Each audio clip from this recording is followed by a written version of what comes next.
Hey everyone, I'm DGM, and this is Chaotic Bedazzling Story Time.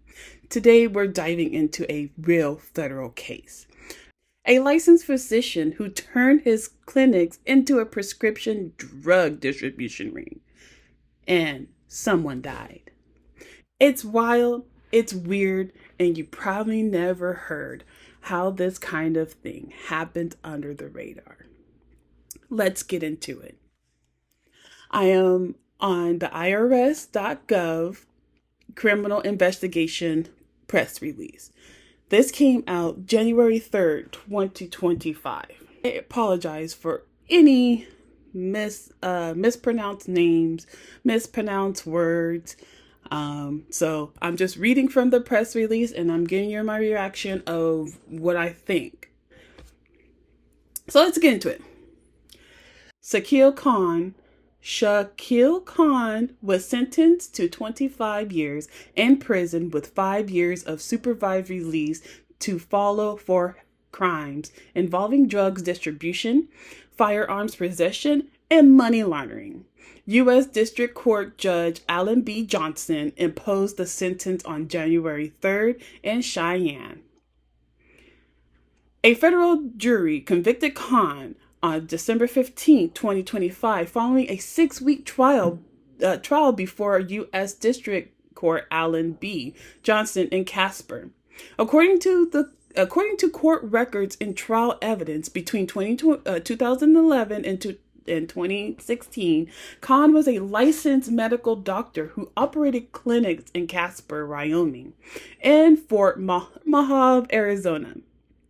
Khan unlawfully distributed drugs by writing prescription for large quantity of opiates without any legitimate medical need in exchange for cash payments from his customers. Khan possessed firearms in furtherance of his unlawful drug distribution, and at least one person died after overdosing on drugs distributed by Khan. Wow. Whoa. Okay, so for 5 years, the DOJ and IRS have records of this physician having a drug ring in his clinics. What in the world? Yes, it seems really probable for physicians to do that. This is just my opinion. This is not anywhere coming from, from the internet or whatever. This is just my opinion, just reading from this story.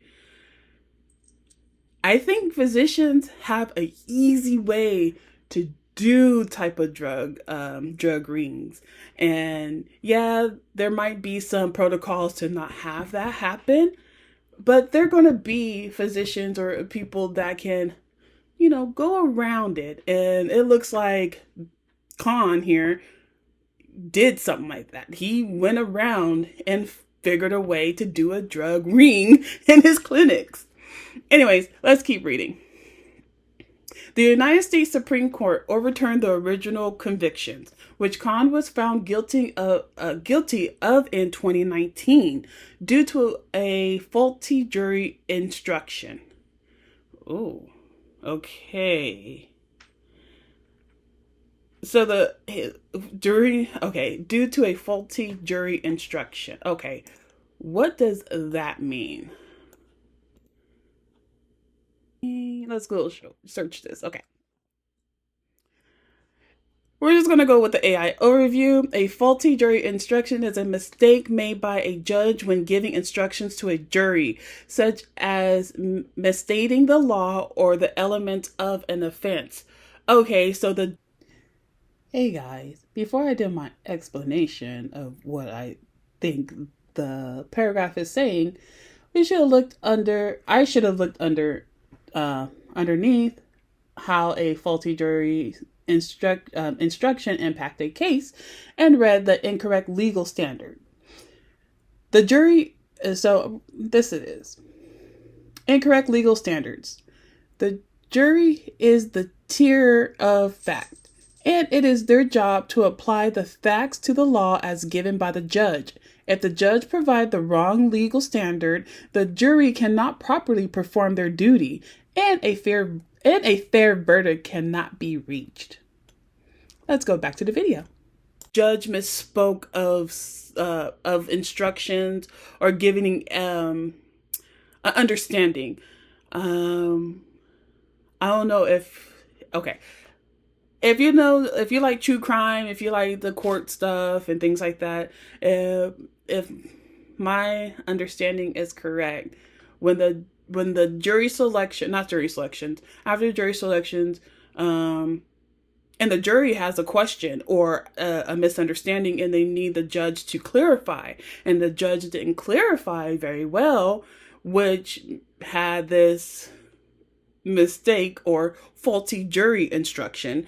And so that's based on the judge of giving not too great instructions or clarification to the jury of whatever question that they have. Okay, so that's why it got overturned. Okay, that makes sense, because we want to make sure everyone is fair and have the due process and all that good stuff, right? So, the IRS Criminal Investigation, IRS CI, Drug Enforcement Administration, and Wyoming Division of Criminal Investigation investigated the crime. Assistant U.S. Attorney Stephanie I. Sprincher and Assistant U.S. Attorney Seth Griswold prosecuted the case. This case was brought about by the Organized Crime Drug Enforcement Task Force, OCDETF.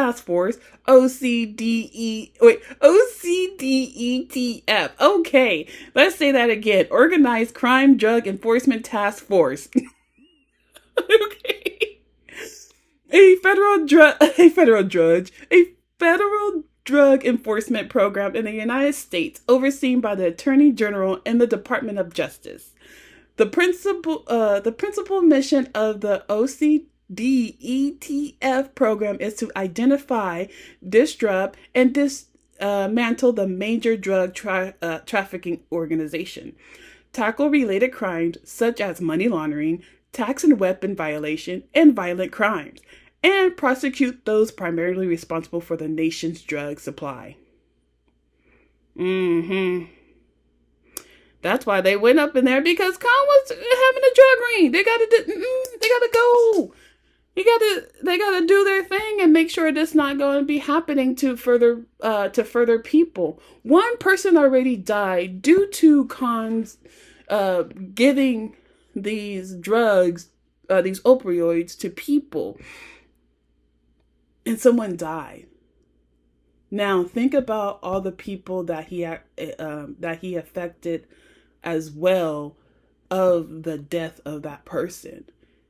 Drugs, I'm like, drugs is a hell of a drug. Like they say, meth is a hell of a drug. Drugs are a hell of a drug. And probably those people are still fighting to recover, or fighting because it damaged their system, and they're not living a good life, a full life, a healthy life, just because a doctor wanted to get greedy and do a little something, and here we are. Further, IRSCI is the criminal investigative arms of the IRS, responsible for conducting financial crime investigations, including tax fraud, narcotics trafficking, money laundering, public corruption, healthcare fraud, identity theft, and more. IRSCI special agents are the only federal law enforcement agents with investigative jurisdiction over violation of the IRS Internal Revenue Code, obtaining a more than a 90% federal conviction rate. The agency has 20 field offices located across the U.S. and 12 attache posts aboard. Doctor, let's don't call him a doctor, it's ex-doctor. And usually doctors have the or physicians, doctors, after they graduate. When they graduate, they take the oath, right? What is that oath? Hippocratic. Let's see. Hippocratic oath. And the oath is pretty much like saying like they're gonna do no harm. They're gonna be, pretty much like humanitarians. Um, but let's see what Google AI overview says. The Hippocratic Oath is an ancient ethical code for physicians, traditionally taken upon graduation that pledges them to uphold specific ethical standards in their practice. Modern versions emphasize principles like treating patients for their benefit, respecting their privacy and dignity, and dedicating life to the service of humanity. Key components include the obligation to do no harm, patient confidentiality, and commitment to continuous learning and the betterment of society. And this guy, ex-physician Khan here, did not uphold his oath when he graduated and said he will do no harm. But he did harm to one person that we know of because that they passed away, and many more. I hope these people that he affected are doing better now, that they have got a sense of justice of this, and they can live a beautiful, happy, healthy life. Well, that's today's story. Doctor, drugs, and death. If you're into these real world cases where the law, trust, and money collide, hit subscribe because I'll be pulling more from the DOJ or the IRS criminal investigating website, and probably other federal sources. If you want to check out the press release yourself, check out the description and leave a comment. Until next time, stay bedazzled.